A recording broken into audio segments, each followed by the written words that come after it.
Meet Jessica. Jessica is 29 years old. She works as a senior marketing manager, and on paper, she is crushing it. She makes $135,000 a year, which puts her well above the national average. She lives in a beautiful high-rise apartment in the city. She has a subscription to Equinox, and she hasn't cooked a meal in roughly 3 years.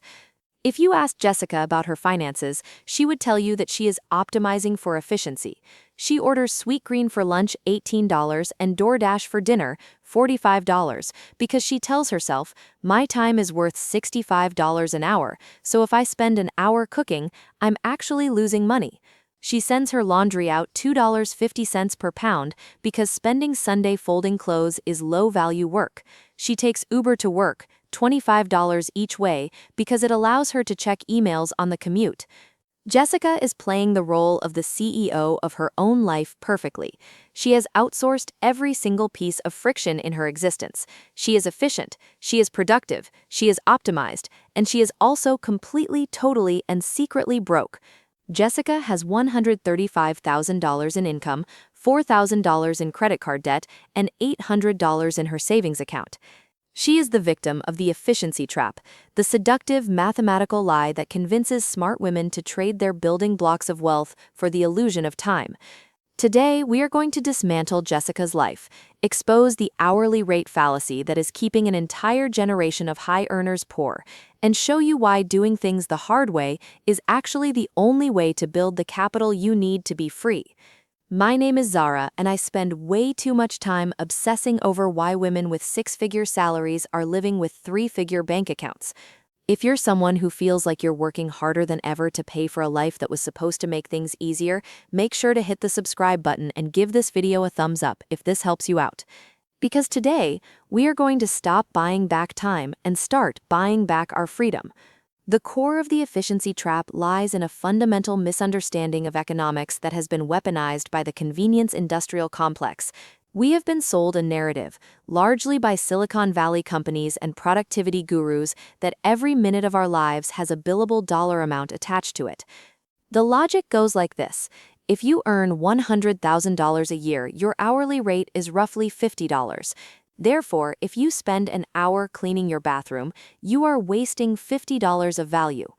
So you should hire a cleaner for $30 an hour, and you have theoretically profited $20. It sounds logical, it sounds smart, it sounds like something a rich person would do, but it is a lie. It is a lie because of a concept I call the liquidity gap.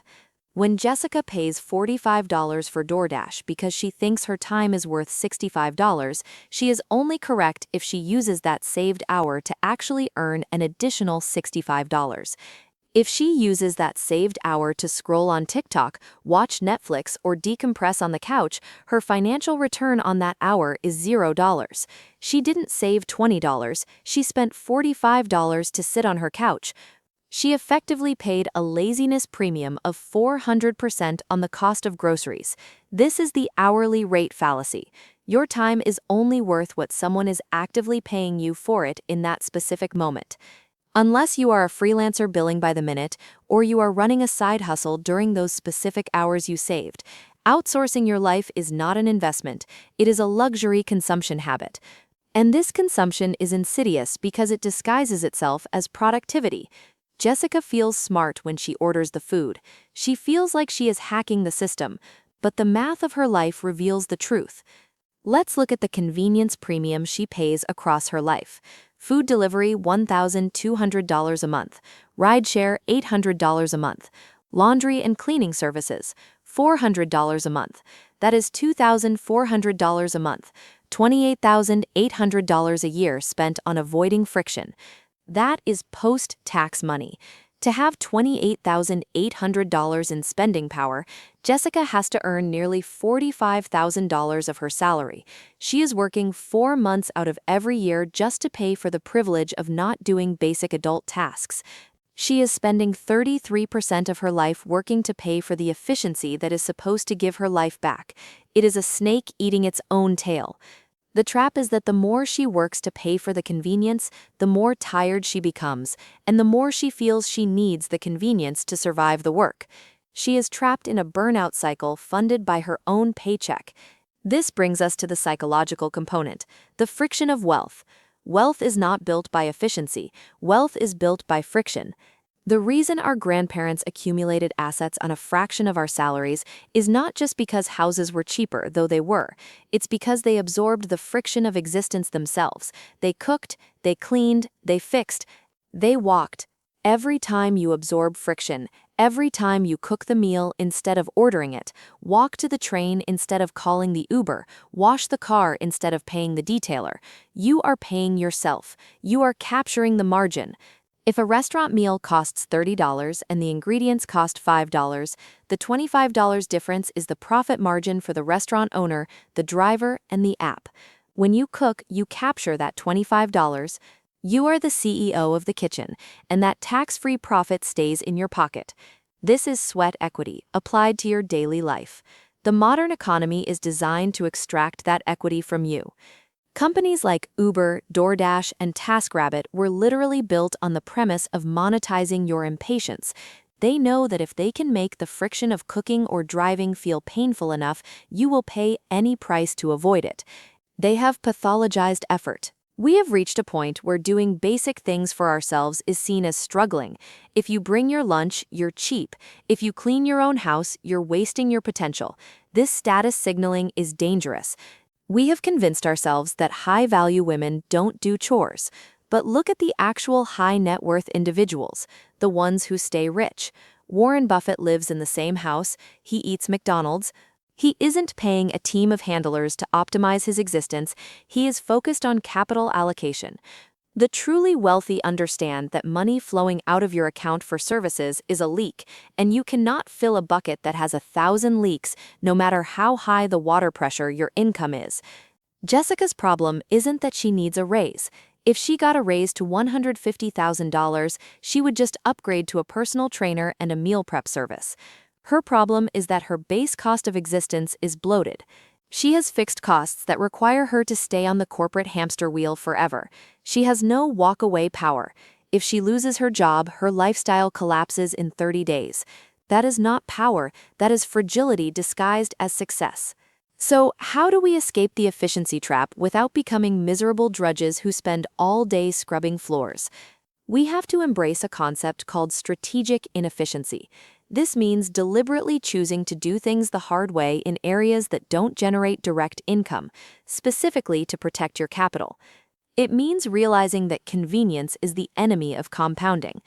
Let's run the numbers on Jessica's $2,400 monthly convenience spend. If she cut that in half, just half, by cooking on weeknights, taking the subway, and doing her own laundry, she would save $1,200 a month.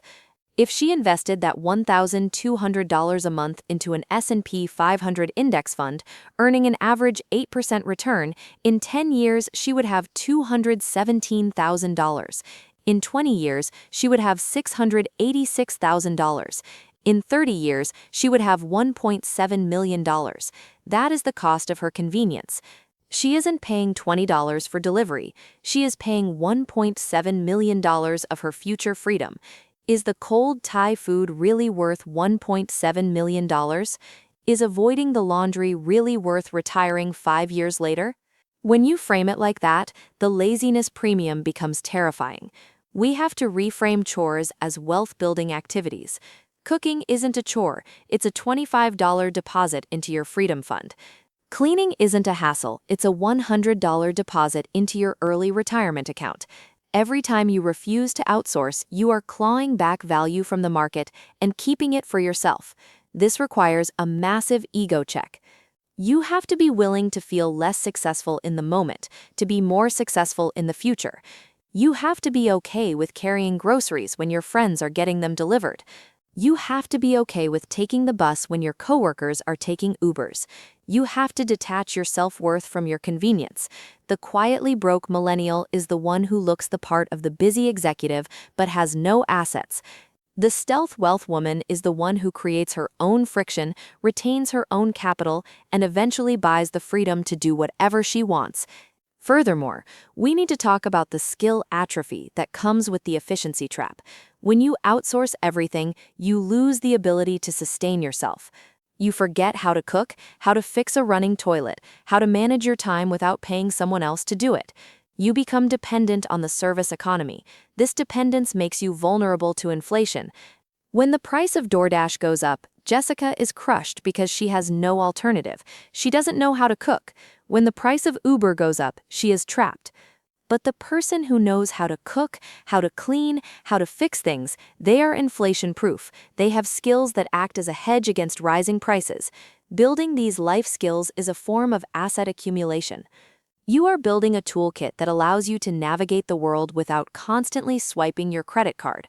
This is human capital, and it is tax-free and inflation-resistant. The most dangerous lie is that you are too busy. Everyone has the same 24 hours. The difference is that wealthy people prioritize production over consumption. Outsourcing is a form of consumption.